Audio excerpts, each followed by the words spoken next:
Eu quero saber o que você tem para dizer pro pessoal, porque o Altran é um tema bom e, cara, é incrível. O questionamento é constante.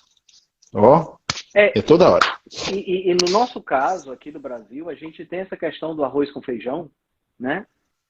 Que levanta aquela questão. Pô, mas arroz com feijão é tão cultural, né? Então levanta muito essa questão. Por que faz mal? Por que não deveria estar na nossa mesa, né? Então, eu acho que a gente vai ferir muitas pessoas aqui que gostam de baião de dois. Vamos ferir de morte, né? Com um detalhe, né? Altran, você tocou num ponto, cara, que antes da gente entrar no núcleo duro da essência do tema, você fala do cultural, né? Eu acho engraçado. O pessoal vem para mim e faz assim, pô, não, mas olha, você tem que ver que alimento também é cultura. Eu falo, pois é isso aí. Lá no passado, também era cultural a gente pegar os animais com a mão, rasgar a barriga dele com o dente e comer as vísceras, né? Essa cultura a gente abandonou, assim como a gente abandonou a cultura, por exemplo, de não ter casais definidos. Assim, Né? a gente abandonou a cultura de reunir um bocado de gente e botar os outros para morrer sendo comido pelo leão e a gente torcer pelo leão, né? Exatamente. Abandonou essa cultura, né? Porque é engraçado, Altran, como o refúgio emocional, na verdade, a conexão emocional, faz com que muita gente busque os raciocínios mais mirabolantes, cara, para continuar fazendo errado. Eu falo, gente, é o seguinte, você quer comer o negócio, você gosta, vai fazer errado de vez em quando, eu também faço, não sou exemplo disso não. Mas não tenta justificar, né, porque fica feio. Então fala assim, ó, eu sei que não é bacana, mas eu continuo fazendo porque eu gosto dessa miséria. Pronto, tá tudo certo. Tá resolvido. Né? Tá resolvido, não tenta resolver esse problema. Coisa melhor do mundo é isso, Adolfo. Não tenta justificar, pô. Você gosta e tá tudo bem. Então, de vez em quando você vai comer sua pizza, vai. De vez em quando você vai comer seu feijão com arroz, claro que vai, qual é o problema? A questão é entender que isso é para ser uma exceção. E se você conseguir não fazer mais, melhor ainda. Não é isso mesmo, outra? E eu pego muitas, eu vejo muita marca nas postagens e as pessoas dizendo, mas porque se você vai gerar compulsão, você tem que comer moderadamente. Tem umas coisas, tem uns raciocínios que as pessoas tiram, eu não sei de onde que eles tiram. que é um negócio assim, sabe? Quer dizer então que o indivíduo que é compulsivo por álcool, que a gente chama de alcoólatra, ele tem que cuidar com... Porque quando a gente traz para o álcool, para o cigarro, para a droga, a gente fica claro que não pode haver moderação. Tem que ser restrição, né? Mas quando é comida, não. Comida é moderação. E isso varia muito. E assim, as pessoas elas têm que escolher. A gente está... Para variar, nós estamos... Né? E a gente volta para o tema, né? A gente já volta. Mas bom, vou te dar dois exemplos. Eu sou compulsivo por doce. Doce é um negócio que eu não posso ter em casa. Eu falo isso praticamente toda live, eu falo para os meus pacientes, não tenho vergonha disso não. Eu não posso ter em casa. Porque se eu estiver em casa, bicho, não tem jeito. Se eu estiver em casa, eu vou comer. Vou dar um exemplo recente. A minha irmã foi para Gramado e trouxe um pacote, eu acho que tinha umas 10 barras daquela, tem umas barrinhas de 70 gramas, que é assim, deixa eu assim, sabe? Devia ter umas 10 barras dessas. É o tamanho certinho. É o tamanho certinho. Era pesado, cara. Quando eu recebi aquilo ali, eu disse, vou guardar para comer de pouquinho em pouquinho. Não durou 2 dias. Comi tudo. Comi tudo. Agora, o meu pai recebeu um pudim. Pudim, desse tamanho assim, pudim. O pudim já está com 3 meses na geladeira, congelado. Ele vai lá, depois do almoço, ele pega uma colherinha e faz só assim, aí volta na boca e tá resolvido o doce para ele. É um ser evoluído. Seu pai é um ser evoluído. É outro nível. Pois é. Então o que é que eu faço? Altran, eu tenho doce em casa. Sim. Abrir caixa de chocolate, pacote de chocolate, para mim é tipo assim, é uma missão a ser cumprida. Entendeu? A missão é ser cumprida. Você abriu aqui negócio? Sua missão é acabar. Exatamente. Mas, Walter, deixa eu falar com você. Assim, a gente já falou sobre o que eu vou falar agora, mas eu vou falar porque algumas pessoas talvez não tenham visto em outras lives nossas e na live dos Cavaleiros. E eu concordo com a moderação e com o equilíbrio, Altran, desde que seja entre elementos que deveriam fazer parte da nossa dieta. Pronto. Né? Então, aquela ideia. Se pode ser comido cru, é alimento para a nossa espécie. Pronto. Se não pode ser comido cru, não é alimento para a nossa espécie. Não, se for para escolher só entre essas coisas, conta comigo. A gente vai fazer um equilíbrio bacana aí. Agora, se é para incluir coisas que a gente tem que transformar para tornar comestível, porque não quer dizer que torne alimento, tá errado. Aí eu acho que já está errado, né?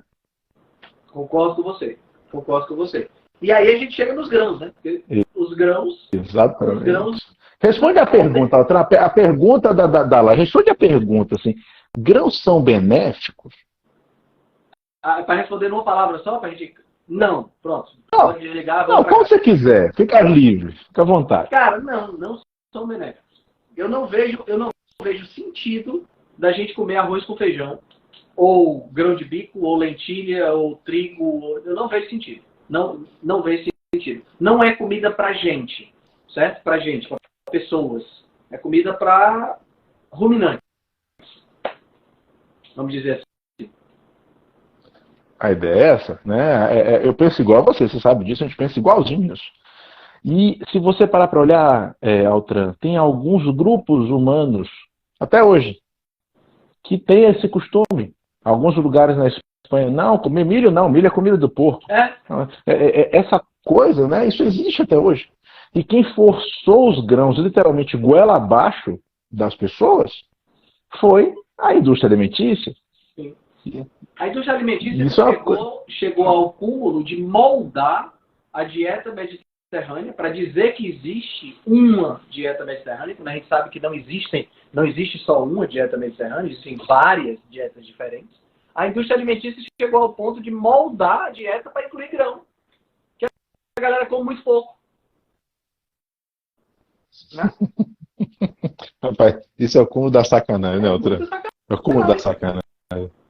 Porque o pessoal vai falar em dieta mediterrânea, eu falo, cara, você acha que no norte da África o pessoal come igual ou no sul da Espanha? É a pergunta fundamental que eu faço sempre, quando vem com essa história. Né? E é assim, eu vejo muitas vezes, sabe, Altran, tem muito trabalho querendo lastrear a tal dieta mediterrânea, né? E se você olhar para ela é toda politicamente correta. Toda politicamente correta. Né? É a coisinha fofa de papai. Cara, isso sempre me preocupa. Sabe, Altran? Porque a natureza não é fofa. Ela tem 50% de carboidrato, ela é vegetariana, ela tem pouca carne vermelha, né? É a cartilha da dieta mediterrânea falsa, né? A proteína é o peixe. Pois então, tá certo, com certeza. Eu fico pensando nos povos antigos, que entrasse alguns quilômetros ali para longe do litoral, se eles estavam comendo muito peixe do mar, né? Sem ter como transportar.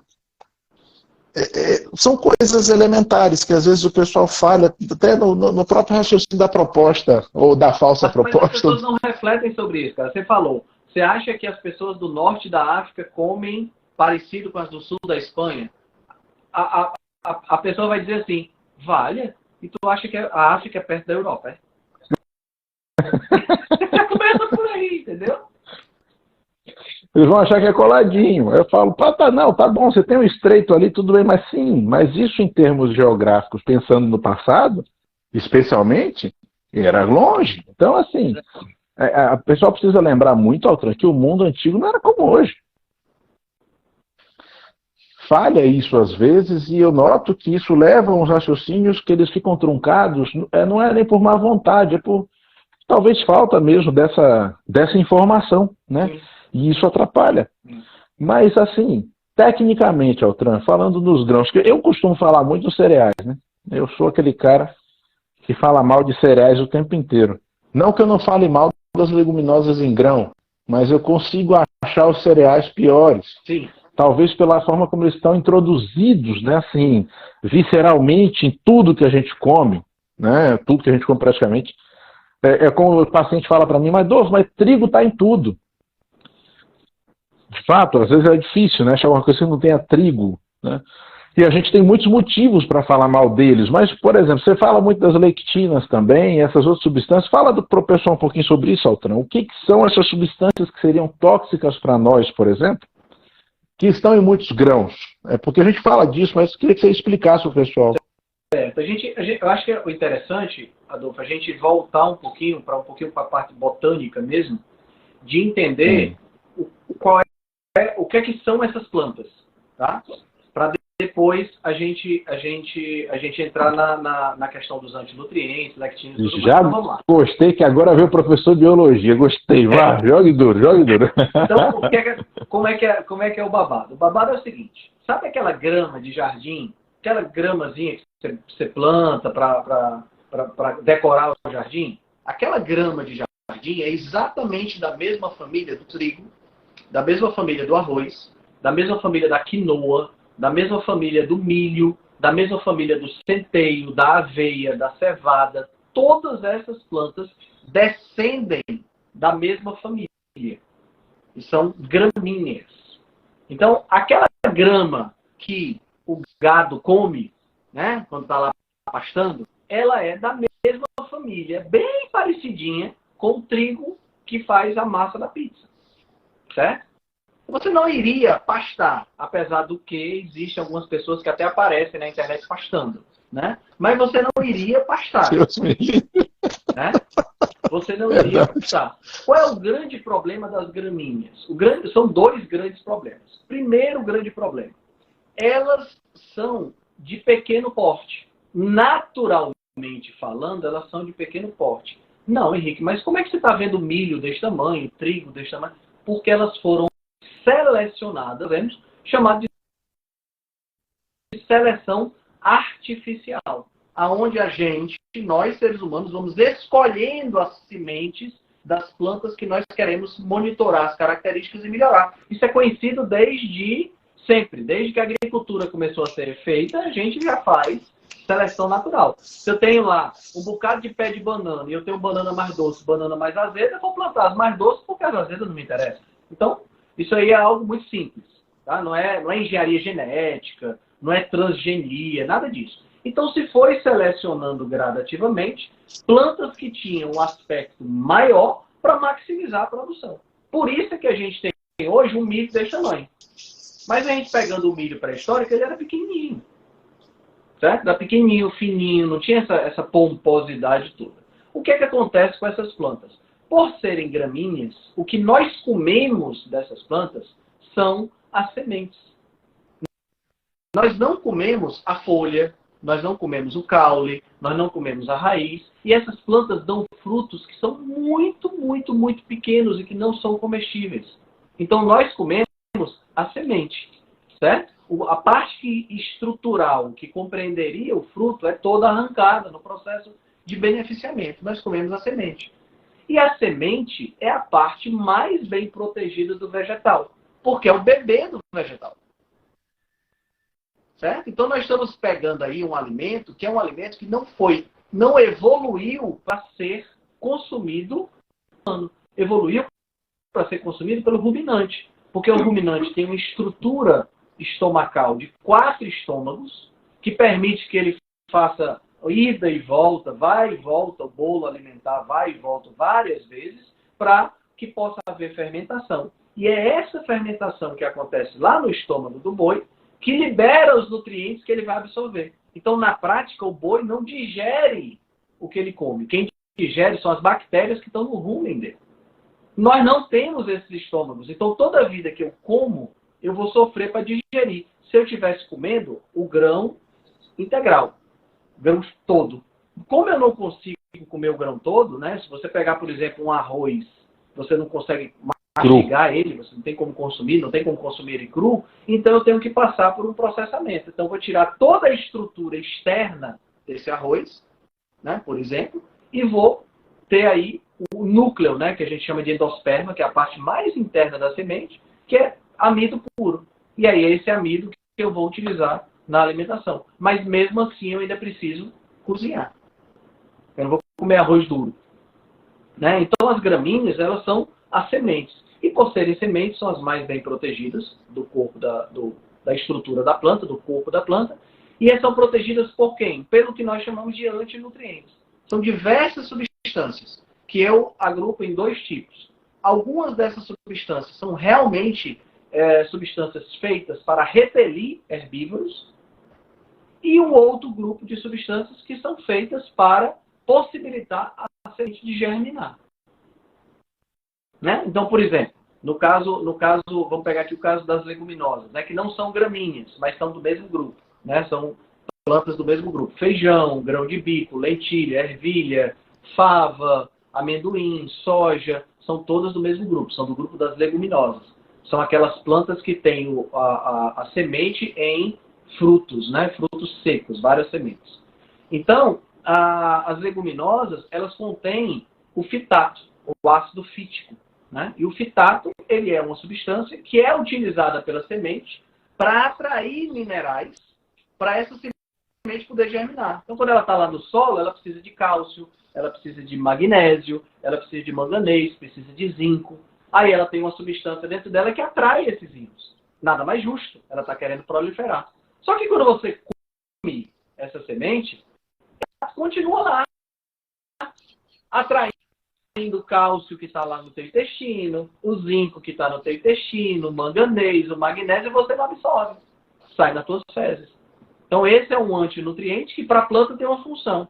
Mas tem outras, né? As lectinas têm função para a planta. Né? Tem função nutricional, tem função informacional. E a principal lectina que é utilizada hoje na nossa alimentação é o glúten, né? Que é composto de duas proteínas, né? A gluteína e a gliadina, que são lectinas.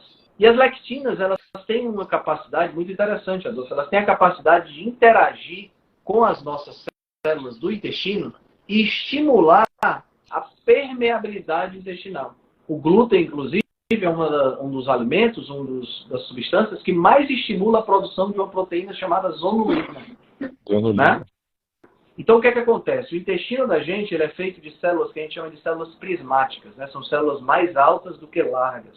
E essas células possuem estruturas entre elas que fazem a união.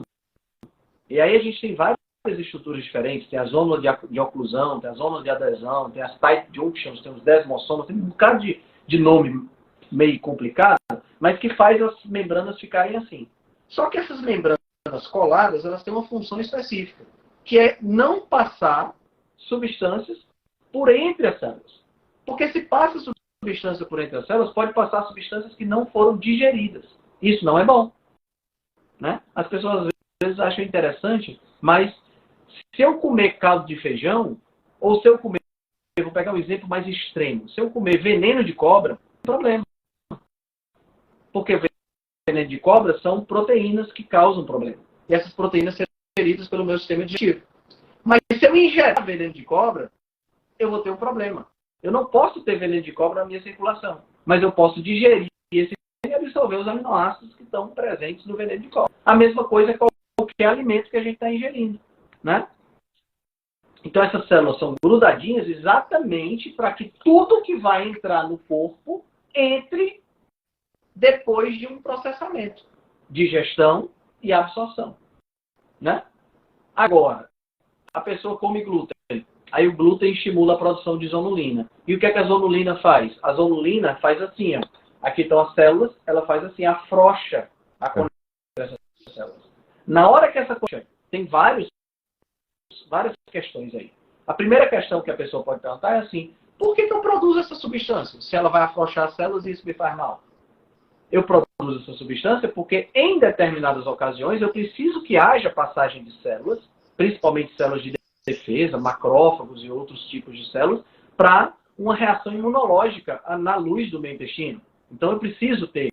Até eu estava lendo recentemente, Adolfo, que a zonulina também é utilizada para afrouxar a conexão na barreira hematoencefálica. Né? Então, tem zonulina em todo que é canto, só vai variar o tipo. Né? Então eu produzo vonulina por causa disso. Só que eu não posso produzir demais, porque na hora que eu produzo demais, eu abro a barreira e aumento demais a permeabilidade intestinal. E aí na hora que entra um pedaço de alimento que não foi digerido, eu vou estar com uma substância estranha dentro do meu corpo. E aí meu sistema imunológico, que está ao redor do intestino, na sua maioria, na sua maior parte, vai dizer: que porra é essa que está aqui? Não, isso aqui não é do meu corpo, não. Entendeu?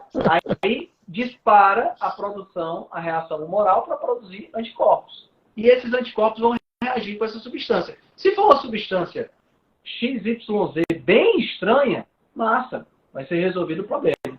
Mas e quando é uma substância que parece com uma substância que eu tenho dentro do meu corpo? Aí é pepino. Aí você acionou a doença autoimune. E além disso, Altran, você falou de tantas coisas maravilhosas. Eu só vou aproveitar e fazer uma provocação aqui. Para quem foi meu aluno na pós-graduação de ortomolecular e quiser reclamar por que eu dei um módulo todo de citologia, aí, pessoal, por que eu dei um módulo de citologia? Isso tudo é citologia e histologia. É importante a gente ter esse entendimento básico até para quem entende o que acontece. Altran descreveu um mecanismo que leva às intolerâncias alimentares. E que leva vocês, pessoal, ao longo do tempo a adquirir, aí o pessoal se engana, né, o Altran? Eu adquiri uma alergia, nesse caso não é bem uma alergia, é uma intolerância, modulada por imunoglobulina tipo G. Nesse caso, vai ter uma série de respostas tardias, você pode ter enxaqueca, você pode ter resto cutâneo, feridas na pele, uma série de outras alterações, dores articulares, por conta dessas intolerâncias, né, que você adquire quando você tem esse problema de passar partes grandes de proteínas entre as células, quando você perde, Altran, o que eu chamo de inteligência do enterócito. Boa. Eu chamo isso a inteligência do enterócito, que é o que me faz sempre questionar com o pessoal. Pessoal, eu vou injetar por quê? Eu tenho que pensar por que eu vou fazer uma coisa, se eu vou fazer injetável, por quê? Porque quando eu injeto, eu perco a inteligência do enterócito. Aí eu pergunto, quem é mais inteligente em termos de controle de fluxo do que você precisa ou não? Eu ou meu enterócito? Não tenha dúvida que é seu enterócito. Sem dúvida. Sem dúvida. Mas vai, continua, Altran, te interrompi. Então, eu estou falando dessa questão da permeabilidade intestinal para descrever o efeito de uma das substâncias que eu encontro nas gramíneas, que são as lectinas. Na realidade, eu encontro lectina em todo buraco, né? No reino vegetal, é só o que eu tenho é lectina de todos os tipos diferentes. Lectinas que são alérgenas, lectinas que aumentam a permeabilidade intestinal, lectinas de todos os tipos realmente. O glúten é um tipo, né? A risina, que é um análogo do glúten que está no arroz, né? A avenina. A maizeína do milho. Maizeína do milho, a avenina que está na aveia. Então, essas substâncias são análogas. A questão é que a gente usa muito mais trigo do que qualquer outra coisa. Então, consequentemente, pela exposição, nós temos muito mais pessoas intolerantes ao trigo. Mas se por acaso a gente tivesse, durante o nosso processo de agricultura, tivéssemos plantado mais aveia, por exemplo, a gente com certeza estaria tendo esse tipo de reação para a avenina e muita gente estaria usando o glúten esporadicamente e não teria nada, né? Então tem muito disso também. Inclusive uma coisa interessante que eu estava lendo, Adolfo, quando eu publiquei uma série de posts sobre pão e doença mental. E eu falei só dos aspectos bioquímicos, tá? Eu não falei dos aspectos de doença mental de outra natureza, não, de burrice e tal. Não falei disso, não. Eu falei só dos aspectos bioquímicos mesmo. E uma coisa que eu achei interessante, que aí eu passei a entender a ação que as pessoas têm pelo trigo, foi porque esse cara do artigo, ele sugere uma hipótese de por que nós escolhemos o trigo para cultivar. Porque se a gente parar para pensar, era uma plantinha irrisória, pequena, de baixa produtividade. Pô, era muito melhor plantar batata. Tem muito mais energia na batata do que no trigo. Por que cargas d'água eu resolvi plantar trigo? Eu, Henrique Altran e Adolfo Duarte, de 10, 12 mil anos atrás. Tem que ter havido alguma coisa. Então ele sugere que a razão pela qual o trigo foi preferido no processo de desenvolvimento da agricultura foi porque o glúten, se sabe hoje que o glúten, quando é digerido, ele libera substâncias opiáceas. Tá entendendo? Então, a hipótese é que a gente ficou literalmente viciado em trigo. Tá entendendo? E isso fez com que a gente preferisse a batata, que a batata é amido. Né? Batata não tem nada disso. Batata, na casca dela tem até algumas coisas boas na casca. Uhum.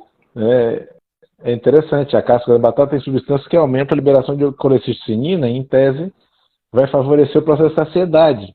Sim. Tanto que existe produto, né, manipulado baseado na casca da batata para justamente promover saciedade. Legal. Você tem razão. Tem, olha, cara, é um negócio interessante. Ó, essa indústria de ativos, ela é muito ativa, né? Tem muita coisa bacana.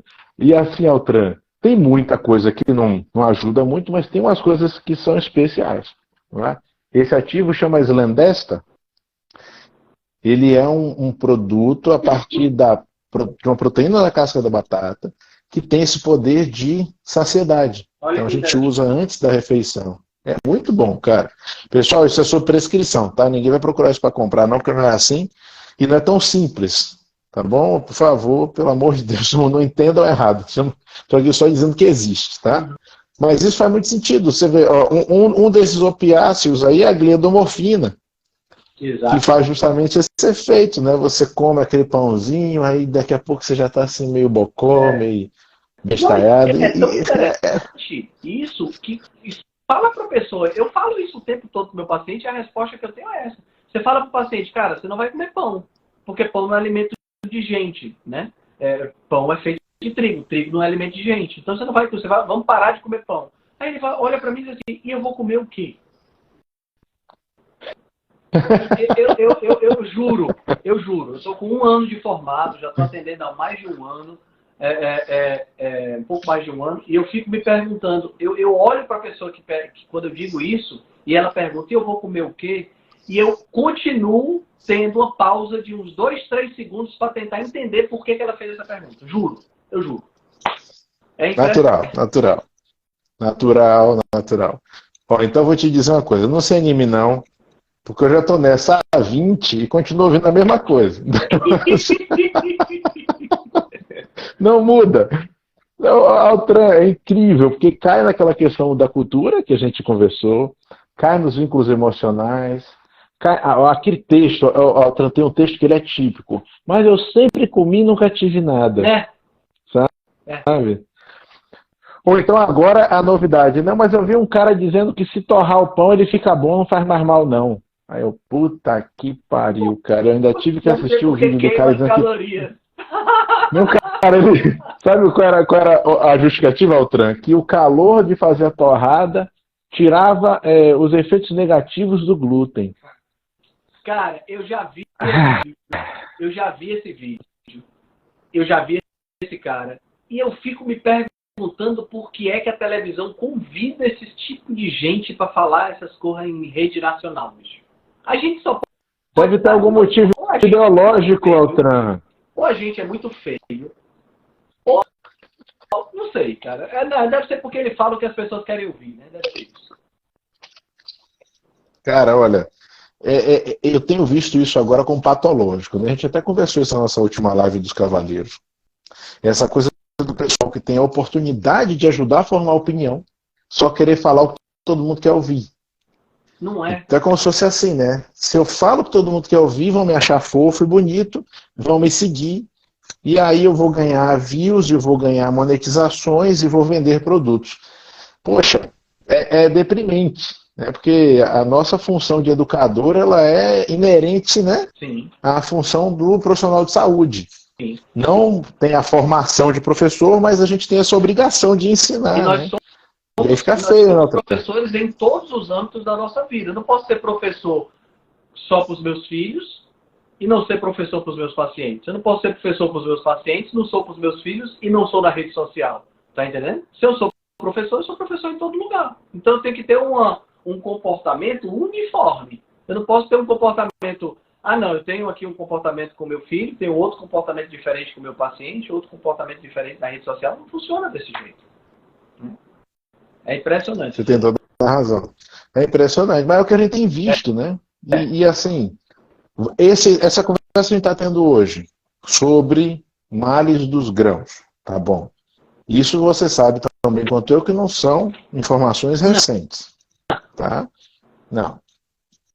Vamos dizer que o cara com mais trabalhos estruturados, assim, mais recente, entre aspas, é o Alessio Fasano, com aqueles trabalhos fantásticos dele, que lastreou muita gente a pensar assim, inclusive um dos caras que mais abriu meus olhos, apesar de já trabalhar com isso há mais tempo, mas para dar motivo, né, explicação, justamente os trabalhos dele. Mas isso já é antigo, né?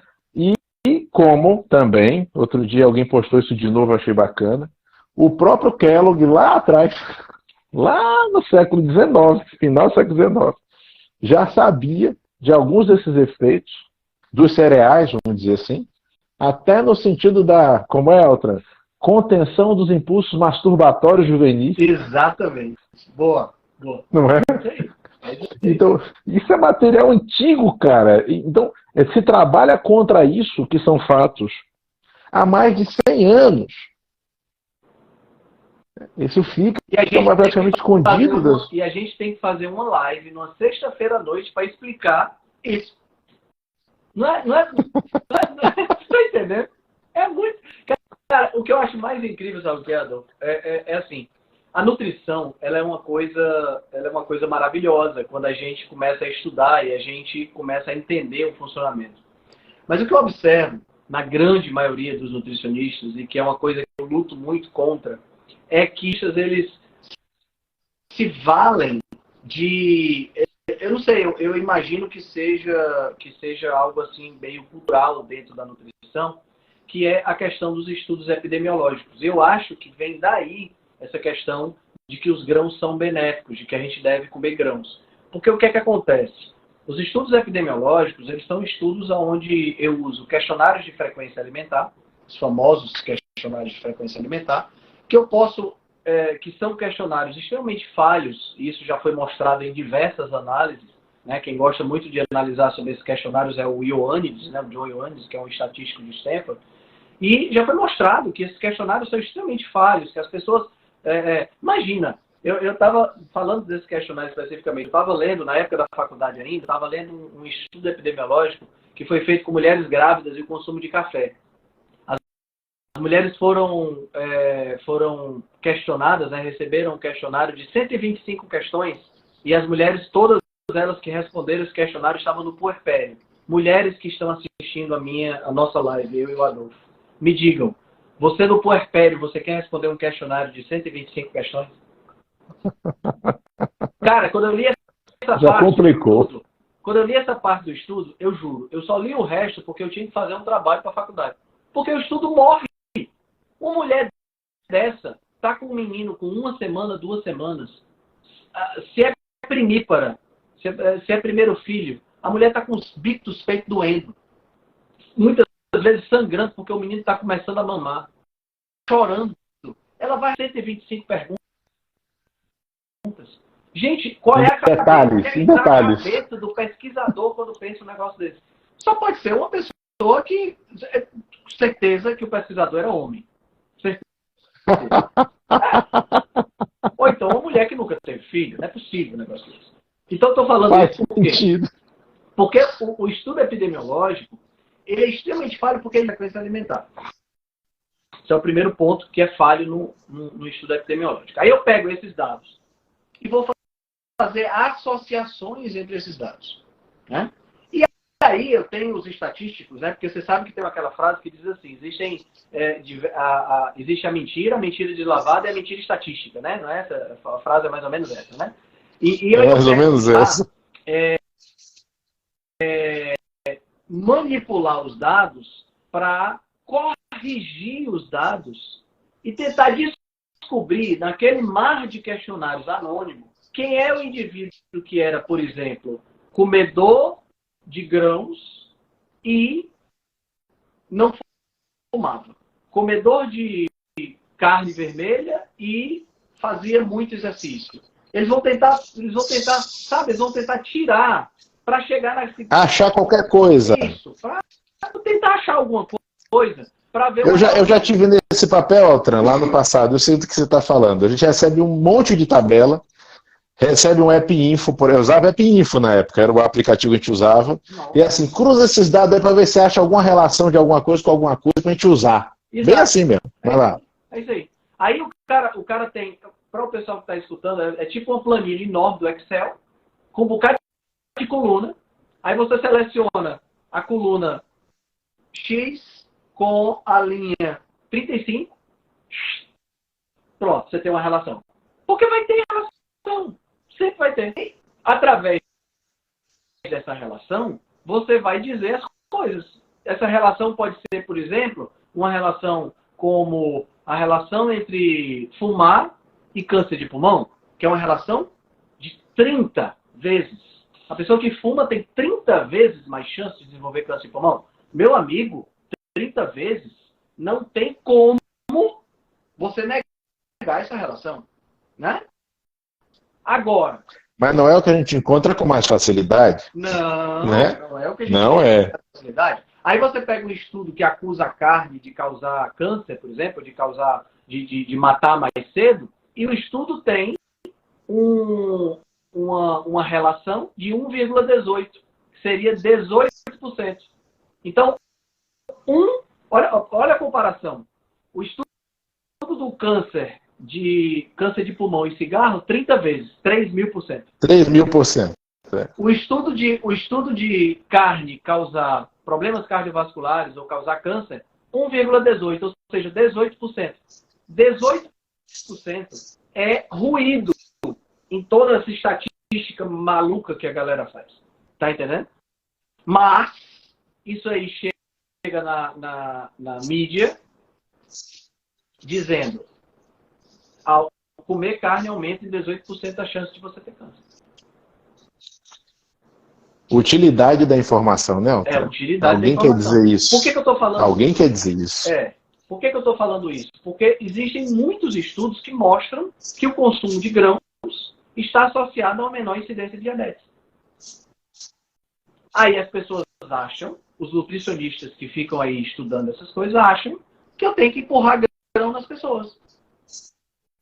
Porque lá no estudo epidemiológico diz isso. Gente, a epidemiologia, ela, no máximo, ela levanta uma hipótese.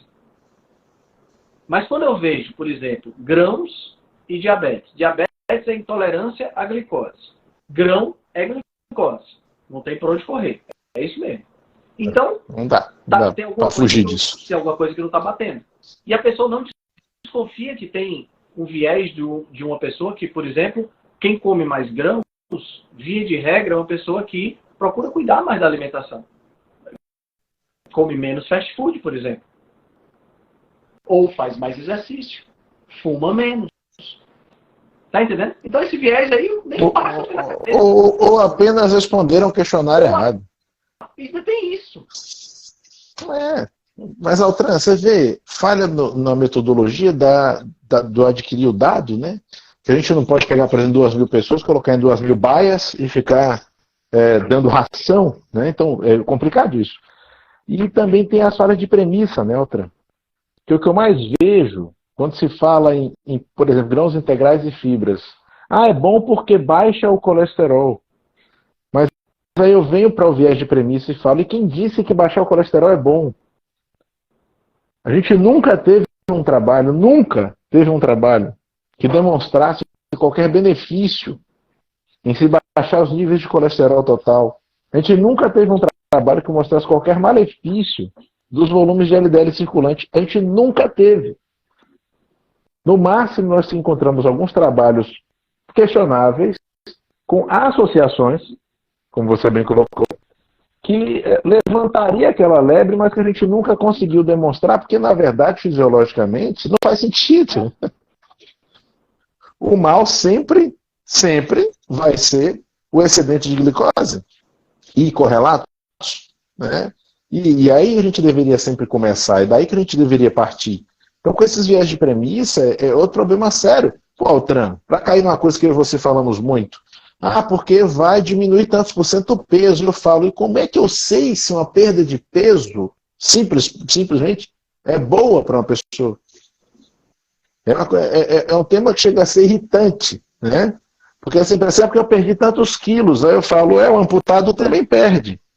E, pois, não é assim. Então são várias questões e conceitos que, às vezes, Altran, o trabalho maior que eu tenho na consulta é revisar conceitos, revisitar conceitos para tentar desconstruir os conceitos que estão ultrapassados e ruins, para repor ali um conceito que seja mais útil, mais construtivo, né? Porque realmente se a gente não fizer isso, não dá nem para dialogar direito. É isso aí. É isso aí. Vivemos assim. Eu acho que essa questão dos grãos, de dizer que eles são benéficos, acho que vem daí, sabe? Desses estudos epidemiológicos. E as pessoas simplesmente elas esquecem a questão da plausibilidade biológica, elas esquecem a questão da adequação biológica, né? Que é o ponto... não, mas todo mundo come, então... Gente, não é porque todo mundo está fazendo que é certo. Da mesma forma que não é porque ninguém está fazendo que é errado. Porque a gente tem essa questão cultural muito forte. Pessoal, eu gosto muito de explicar a adequação biológica, falando sobre bicho, né? Você pega um leão. O leão come grama? Às vezes, quando ele come o intestino... com dor de barriga. Quando ele come o intestino da zebra que tinha comido, ele come grama. Faz mal para ele? Não faz mal para ele. Aquela quantidade não, mas ele pode viver comendo grama? Não, ele tem que viver comendo carne. A vaca come carne? Às vezes, come um inseto, come uma minhoca, come um negócio, quando ela está pastando lá. Às vezes, de repente, até um roedor. Se cair, ela vai estar mastigando e vai engolir. Vai fazer mal para ela? Não. Mas ela pode viver comendo carne? Também não. A comida dela é capim. Isso é adequação biológica. Aí, quando a gente chega no ser humano, a coisa meio que muda de figura, porque nós somos seres que temos uma cultura muito diversificada e que povoamos diversos nichos ecológicos. Então a gente vive desde do Ártico, onde só tem gnu, alce e foca para comer, até os desertos, onde os pobres coitados lá dos tuquissinta, lá na Papua Nova Guiné, só tem batata para comer que eles plantam. Não tem mais nada. E a gente consegue sobreviver. Aí todo mundo acha que porque a gente consegue sobreviver nesses extremos, a gente pode comer o que quiser. O que der na telha. E não é assim. Porque uma coisa é sobreviver, outra coisa é prosperar. São duas coisas diferentes. O americano tem aquele... Poder até pode, né? Mas não deve. Pois é. O americano tem aquele verbo que é to thrive, né? Que é florescer, prosperar, exceder as expectativas, vamos dizer assim. Né? E quando você pega esses extremos, a gente vê que eles vivem nesses extremos e eles comem o que comem por conta do ambiente que os forçou a fazer isso. Quando a gente vai trazendo mais para um ambiente mais equilibrado, você vê algumas características. Por exemplo, esses povos caçadores-coletores não comem gramíneas. Não comem. Eles comem tubérculo, mas gramínea não comem. Nem leguminosa também. Eles têm preferência por alimentos de origem animal. Até esses indivíduos que vivem com 80% de batata, quando conseguem caçar, eles ficam super empolgados. É rito de passagem, guarda pedaços do animal para dar só para os sacerdotes, porque por conta do poder religioso e tal. Curiosamente, o poder religioso desses pedaços está ligado à nutrição, né? Os sacerdotes recebem o fígado, recebem as suprarrenais. Tá entendendo? Então, quer dizer, eles ainda preferem alimentos de origem animal. Só que os pobres coitados vivem num lugar que não tem para caçar. E entre sobreviver e morrer, eu prefiro sobreviver. É melhor. Para eles não tem jeito, não tem escolha, né? Não tem escolha. Não tem escolha. Né? Não tem óleo vegetal, não tem processamento. Tá entendendo? Agora, não tem gramínea também, nem leguminosa. E esses caras não têm diabetes, não tem hipertensão, não tem sobrepeso, não tem obesidade, não tem doença cardiovascular, uma coisa que raramente você vê. Aí sempre tem um que diz assim, mas a expectativa de vida é baixa. Meu irmão, tu sabe pelo menos como é que é calculada a expectativa de vida? Expectativa de vida inclui os pobres e coitados dos filhotes, das crianças, que morrem de disenteria, porque não tem antibiótico. Aí tu vai contabilizar esses aí por conta da expectativa de vida e dizer que isso foi alimentação? Foi não, foi porque bebeu água barrenta parada lá do rio e pegou uma cólera. Pegou cólera? Tá entendendo? Então, quer dizer, eles morrem. Quando esses indivíduos conseguem ultrapassar a casa dos 15, 16 anos de idade, aquela adolescência aventureira, que se cair quebra um braço, esse já morreu, quando eles passam disso aí, vão morrer com 80. Você está entendendo? Vão virar então, anciãos, E não vão morrer definhando. Porque hoje, é aquela analogia que eu fiz uma vez, da lâmpada e do fósforo, né? Você acende um fósforo, o fósforo acende naquele florescer de luz e depois ele vai definhando e vai encurvando e vai ficando todo encriquilhado até que ele apaga. É a gente aqui no Ocidente. Somos nós civilizados, entre aspas. Né? A gente atinge lá o nosso auge nos 40 e poucos anos de idade, aí depois vai definhando, vai ficando cada vez pior e morre cheio de doenças e sofrendo. Esses indígenas, essas tribos de caçadores-coletores primitivas que existem hoje, os caras vão aos 80, 85 anos de idade, eles não definham. Eu vejo um cara com 80 anos de idade andando de cavalo, meu irmão, fazendo o trabalho da tribo, plantando, caçando. Não tem essa história de ficar encurvado, não. Quando ele morre é assim, ó, é a lâmpada. Igual a lâmpada. Acende, né? Até o momento em que ela deu a carga máxima dela. Depois ela simplesmente apaga. Ela não vai definhando. Tá entendendo? É interessante isso aí. E essa análise, né, conhecer essa questão dos povos primitivos, as pessoas ficam, mas são primitivos, eles não têm tecnologia, eles não têm isso, não têm aquilo outro. Gente, a gente pode até questionar um pouco sobre essa questão de será que eles são realmente primitivos, né? Eu não estou questionando sobre quais aspectos, né? A gente está falando em ser primitivo. Aspectos, né? Como é que é a qualidade de vida da gente hoje? Porque assim, eu gosto muito de tecnologia. Eu adoro ter conhecido o Adolfo pela internet. A gente não se conheceu pessoalmente ainda. Eu adoro conversar com o Adolfo como se fosse meu amigo. É um dos meus melhores amigos e eu nunca nem vi o cara. Tá entendendo? Eu adoro isso. Não estou dizendo que isso é ruim, não. Mas esse é um aspecto. É um aspecto do nosso mundo que a gente vive hoje.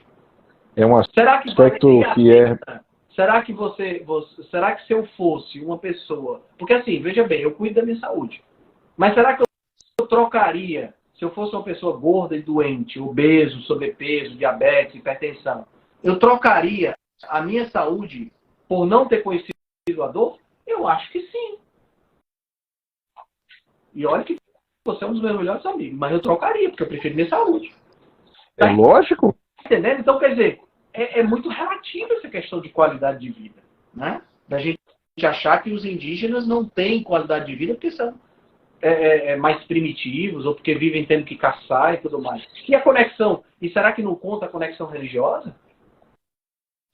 Esses caras estão muito mais conectados na natureza do que a gente. Esses caras estão com Deus do que a gente, não sei. Então, tem até conectados entre si, né, Altran? Até conectados entre si. Você vê o comportamento da fraternidade por si. Tem uma série de aspectos que a gente pode abordar aí. E uma outra coisa que a gente vai ter que fazer a parte 2, já, Altran, porque já tem 52 minutos. Então o pessoal vai ficar aí esperando a parte 2. Porque tem uma coisa que você não vai responder agora. Eu só vou excitar a mente do pessoal, que é toda aquela sua explicação sobre o tamanho do intestino grosso dos nossos primos primatas, tá? E o quanto a nossa estrutura intestinal é mais adaptada para esse tipo de alimentação que nós dois pregamos, né? E muitos que estão aqui assistindo a gente também, como a Juju está aí também, a turma toda está aí acompanhando a gente. Porque, gente, olha só, olha que interessante. O Altran traz para a gente uma série de aspectos de toda a história dele na área da biologia, traz uma série de aspectos de filosofia, uma série de aspectos de antropologia. A gente conversa muito sobre isso, que é muito bacana, a gente sempre se diverte, é muito bom. Mas isso me traz, Altran, para as deficiências, sempre a gente acaba caindo nesse ponto, as deficiências da educação do profissional de saúde, Sim. onde tudo isso é meio que desconsiderado. E isso beneficia quem, pessoal? Isso beneficia, talvez, grupos comerciais que querem que o profissional de saúde tenha um comportamento específico. Uhum. Né? Exatamente. É como você vê agora, Altran, esse fetiche quase sexual dos meus colegas com uma nova injeção do emagrecimento, que na verdade é igual à antiga, só muda a dose, e que nunca foi remédio para emagrecer, porque não existe remédio para emagrecer.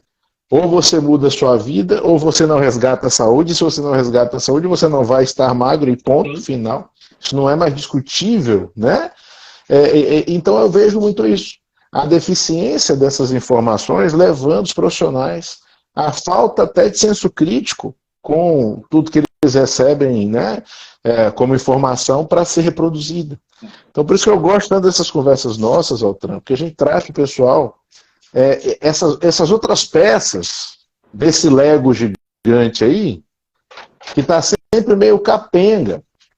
E que eu tenho certeza que muitos outros colegas podem trazer outras peças que nem você nem eu temos, e assim a gente vai dando mais, né, volume. Isso é filosofia, né, Altran? E assim, essa questão da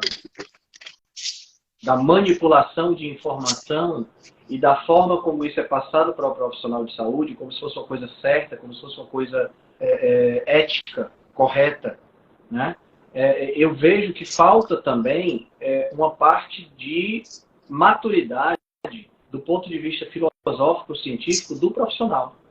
Porque assim, a gente tem... se a gente for abrir o leque, a gente vai incluir muita coisa, né? Porque a deficiência ela começa lá no ensino básico, quando se passa trocentas informações para a criança, mas não se trabalha caráter, não se trabalha justiça, bondade, fraternidade, valores básicos e universais e atemporais, né? Se trabalha quanto é o cosseno, quanto é o seno, como é que é uma senoide, como é que é seno A, cosseno B cosseno A, que eu decorei essa frasezinha porque o professor cantava em sala de aula. Isso se trabalha, mas não se trabalha essas questões. Vou te contar um exemplo que aconteceu agora, recentemente, aqui em Fortaleza. O indivíduo era médico, é médico ainda, dos melhores da turma, só tirava nota boa nas provas, e estava dando 2 plantões ao mesmo tempo. Foi expulso de um deles porque descobriram que ele estava dando 2 plantões. Tá entendendo? Ele estava simplesmente na hora de evoluir os pacientes, ele copiava, colava, sabe? Mas o quê? É uma falha de caráter. Tá entendendo? Quer dizer, se trabalha muito a informação, o cara sabia muito, 10 na prova, mas o caráter do cara. Aí você forma. Aí as pessoas não entendem como é que você forma uma pessoa extremamente inteligente, capaz de fazer um bocado de coisa, e você tem rombo de gente roubando merenda escolar. Gente, como é que a pessoa rouba merenda escolar? Você está entendendo? O nível do caráter dessa pessoa, porque ela fez um esquema bem bolado, inteligente, para roubar comida de criança que não tem o que comer, meu amigo.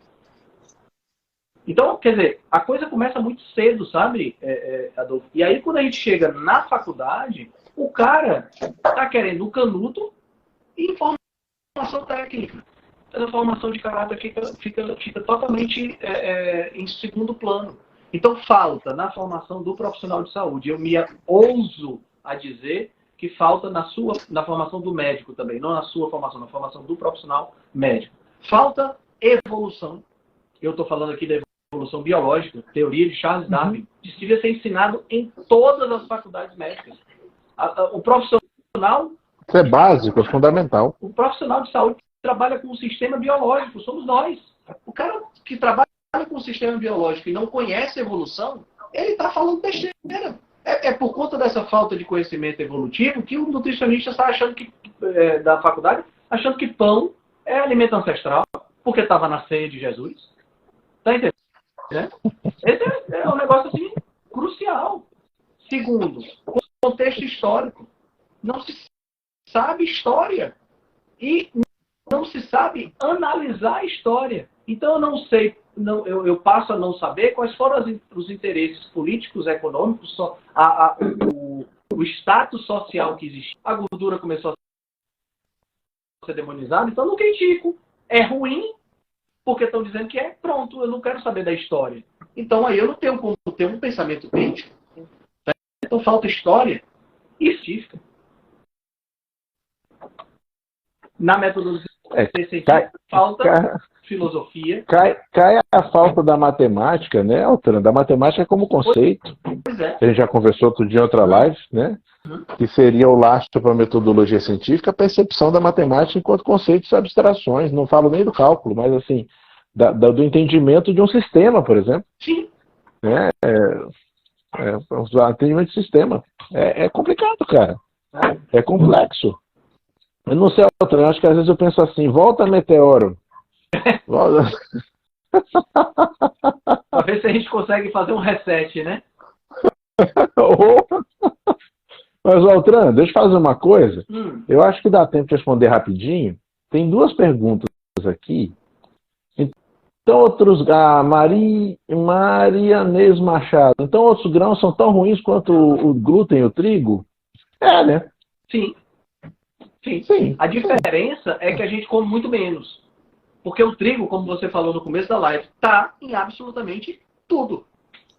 Você vai tomar água. O negócio com o trigo é tão sério que você vai comprar uma garrafa d'água, tem escrito não contém glúten.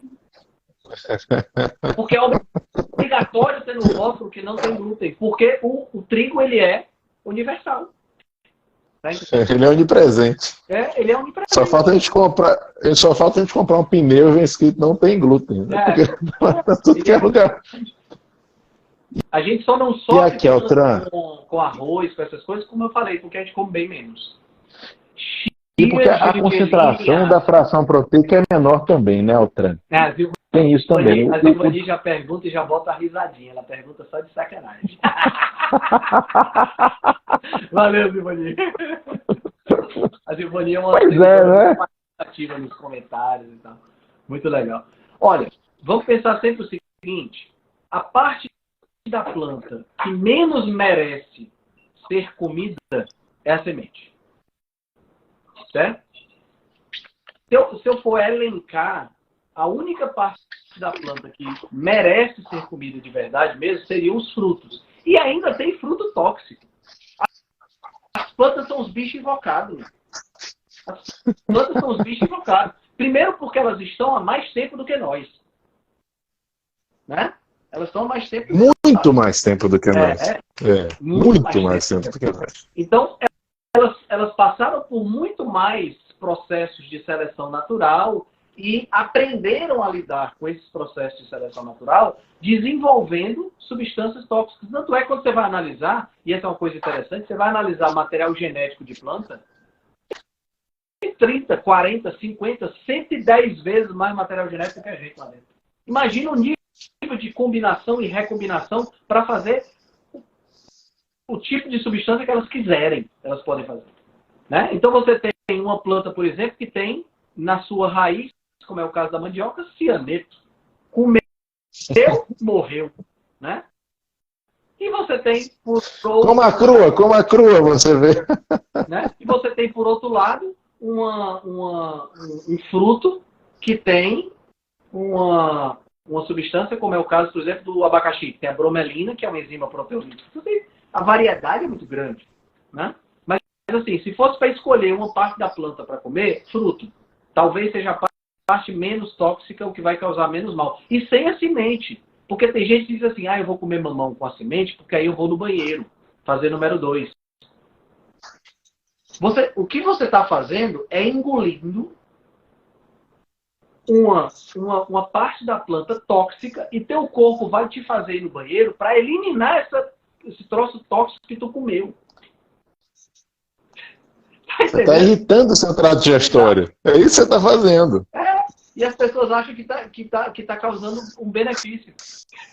Mas, Altran, é aquela velha história, né? Então, assim, se me faz fazer cocô é bom. Eu falo, será? Pois é. Uma amebíase vai te fazer cocô. Não vai ser bom, você não vai achar bacana.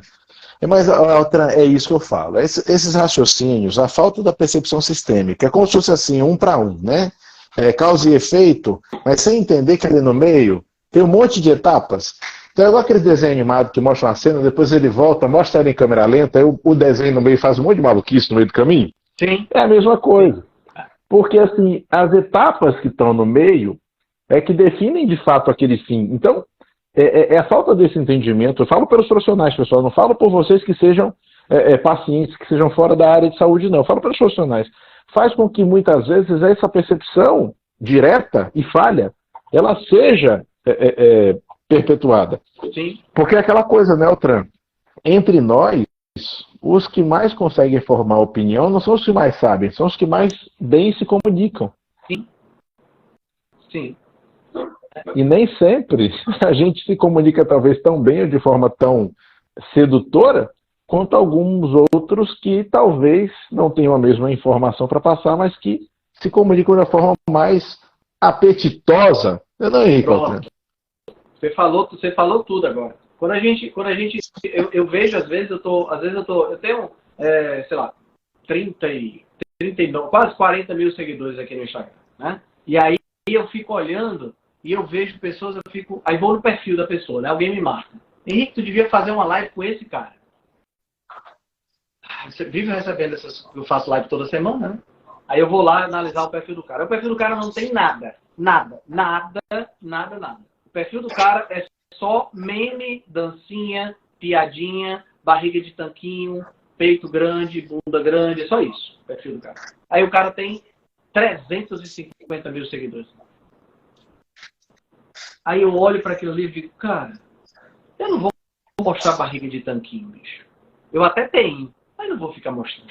Ele tinha que falar, eu sabia que ele ia falar. Eu sabia que ele ia falar isso só para humilhar. Isso aí é um crocodilo. Mas não é humilhar. Eu sei que você está no projeto Adolfão, né? Até o final desse ano. Final do ano, a última live dos Cavaleiros do final do ano, vai todo mundo estar sem camisa, fazendo a live de pé, e ao invés de aparecer nosso rosto falando, vai aparecer só a barriga de tanquinho. E as bordas das cuecas. Isso, a borda da cueca é importante. Todo mundo com calça jeans meu nome da marca do... Poxa, aquilo que o Marcelão fez, puxa, rapaz, como é o nome? Daimler. Exato, Daimler, exatamente. Todo mundo com calça da Daimler e cueca parecendo a logomarcazinha, né? Porque eles botam a logomarcazinha em cima do elástico, né? Com aquela barrinha assim. Todo mundo. Os 4 cavaleiros do Apocalipse mostrando a cueca. Tomara que não seja aí o definitivo apocalipse. Bora ver. Não, nesse dia o Instagram vai parar, cara. Nesse dia o Instagram vai parar. É claro que nós vamos ficar roxos, né? Porque a minha mulher vai bater muito, mas vai lá. Rapaz, vamos evitar o pânico. Mas, irmãozão, me diz uma coisa. Topa, então, de fazer a parte 2? Parte 2 para a gente começar dessa história da anatomia comparada do sistema digestivo. Porra, sensacional. Já começa a partir daí. Então, fantástico. Então, cara, Altran, marcar o dia. Eu olho na minha agenda e a gente marca o dia. Fazer live com você só tem uma coisa chata, meu irmão. Passa rápido demais. Não é. Quando eu menos espero, tá acabando. É muito bom conversar contigo, é foda. Eu tenho medo de ir pra Bahia e querer ficar aí na Bahia só pra ficar conversando contigo todo dia. Mas então corremos riscos mútuos, irmão, porque é muito bom, cara. E a gente vai fazer a parte 2. Vamos encerrar aqui agora. Eu vou agradecer a todo mundo que participou. Pessoal, vocês são sensacionais. Muito obrigado pela presença de vocês aqui com a gente. O Altran vai subir a live para o YouTube. Eu também vou. Vocês têm 2 lugares já para ver live. Além de ficar gravada, eu vou... no podcast também.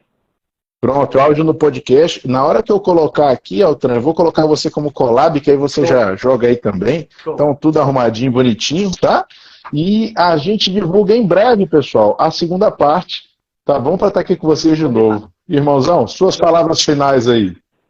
Minhas palavras finais. Bom, só acho que é a primeira live que a gente faz esse ano, né? Tendo desejar feliz ano novo para todo mundo. A gente já estamos terminando o mês de janeiro. E É verdade. assim, para o pessoal que está aqui escutando a gente, eu quero só dizer uma coisa: não espera o carnaval. Tem muita gente que está nessa história, né? De, eu vou começar algo, não sei o que, exercício, estudo, o que seja. Eu vou começar algo depois do Réveillon. Aí perde o mês de dezembro. Aí chega no mês de janeiro, dia 1º é aquele feriado e tal, aí dia 2 ainda tá de ressaca, dia 3, dia 4, dia 5, quando veio janeiro, acabou, depois do carnaval. E aí acontece exatamente o que eu vi no terceiro ano. Ixi, há muito tempo atrás, 1992, quando o professor entrou em sala de aula e disse: comecem a estudar agora, porque senão você vai deixar para depois do carnaval, depois vira depois da Páscoa, depois das férias, daqui a pouco você não tem mais tempo de estudar e o vestibular tá aí, né? Então, é o que eu digo para você hoje. Qualquer que seja a decisão que você tomou no Réveillon, a parte mais importante não é a decisão ter sido tomada.